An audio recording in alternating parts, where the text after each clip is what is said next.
1.100 pontos. É o tanto que o Dow Jones despencou em um único pregão.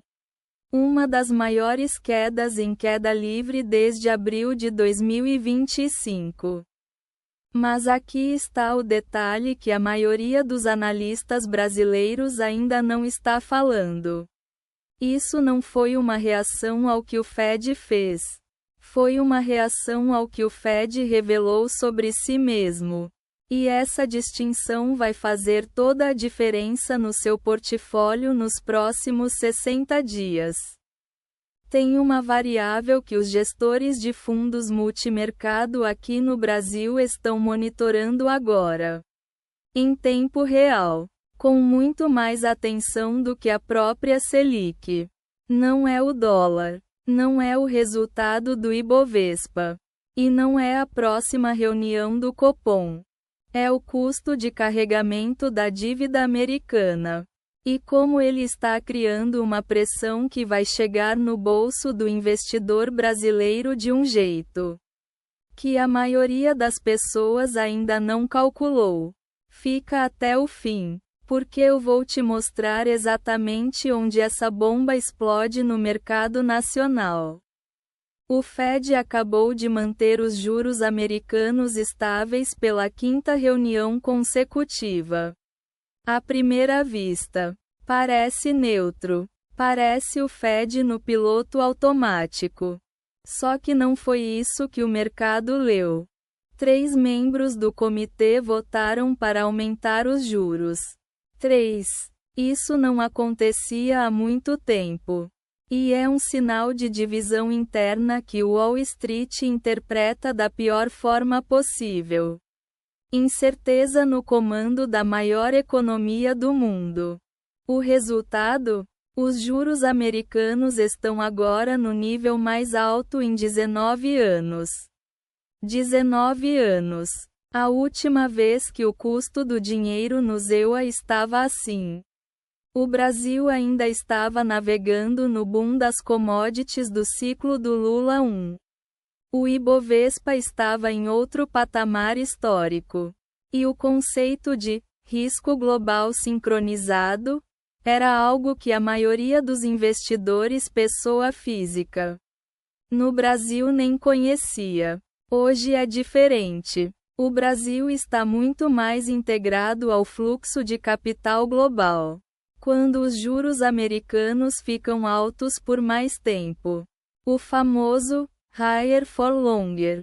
O dinheiro institucional global tem menos incentivo para correr risco em mercados emergentes. Ele fica em casa. Ele fica no Tesouro Americano pagando quase 5% ao ano em dólar. Sem risco de câmbio. Sem risco político. E adivinha quem perde fluxo quando isso acontece? O Brasil. A B3. Você. Vamos por partes. Porque o impacto não é uniforme. E entender quem ganha e quem perde aqui é exatamente onde você toma as melhores decisões. Primeiro, empresas de crescimento e tecnologia na B3. Com juro americano alto. O modelo de valuation dessas empresas desmorona. Por quê? Porque o valor delas depende de fluxo de caixa futuro. E quando você desconta esse fluxo de caixa por uma taxa maior, o valor presente cai. Simples assim. Fique de olho em INTB3 e no setor de small caps de tecnologia listado na B3. Esse é o grupo mais vulnerável nesse cenário. Segundo, FIIs, fundos de investimento imobiliário. Com o dólar pressionado para cima e o cenário de juro global mais alto. A Selic aqui no Brasil tem menos espaço para cair. FII depende de queda de juro para performar bem. Se o Copom segurar o ritmo de cortes por causa da pressão externa, os FIIs de tijolo e de papel sofrem. Os cotistas de HGLG11, por exemplo, precisam monitorar isso com atenção. Exportadoras. Com o dólar mais forte globalmente. E ele vai subir contra o real nesse ambiente. Empresas que recebem em dólar e têm custos em real ficam com margens maiores.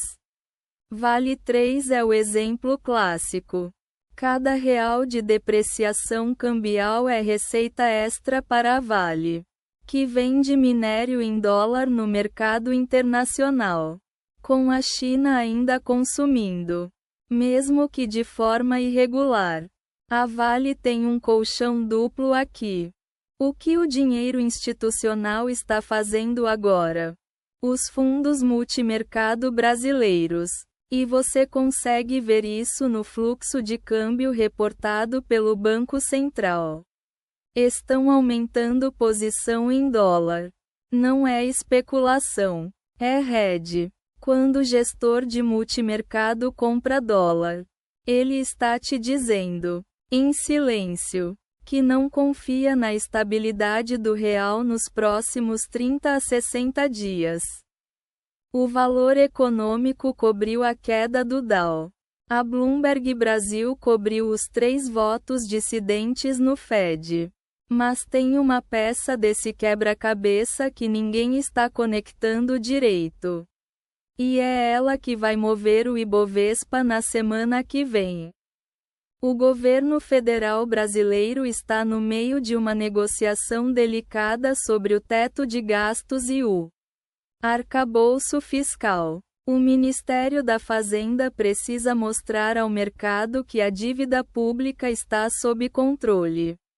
Mas quando o cenário externo piora, como está piorando agora com o Fed dividido e o Dow em queda, a pressão sobre o câmbio aumenta. E câmbio mais fraco significa inflação importada.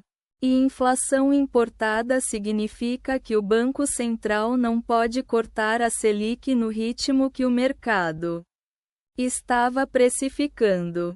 Sabe o que isso faz? Eleva o custo de rolagem da dívida pública brasileira. E aí o governo tem menos espaço fiscal para gastar. O que cria tensão política. O que aumenta o risco país. O que pressiona o câmbio ainda mais. É um círculo. E o Fed dividido foi o evento que pode ter dado a partida nesse ciclo agora. Tem mais um ângulo que vale mencionar. Bitcoin. Historicamente, quando o dólar sobe contra o real e o investidor brasileiro começa a buscar proteção cambial, uma parcela do varejo migra para BTC como reserva de valor dolarizada sem burocracia bancária. A Hashdex e as corretoras brasileiras de cripto já reportaram aumento de fluxo em momentos anteriores de estresse cambial. Se o dólar romper R$ 5,80 nos próximos dias, fique de olho nesse fluxo. Ele pode ser um termômetro de sentimento do varejo melhor do que qualquer pesquisa. Vamos direto ao framework. Por que recomendação de ativo específico você busca com seu assessor habilitado pela CVM? O que eu posso te dar é a lógica. Aqui está minha conclusão. E eu sei que vai gerar debate. O Banco Central brasileiro vai segurar a Selic por mais tempo do que o mercado está precificando em 2025. Mas não por causa da inflação doméstica.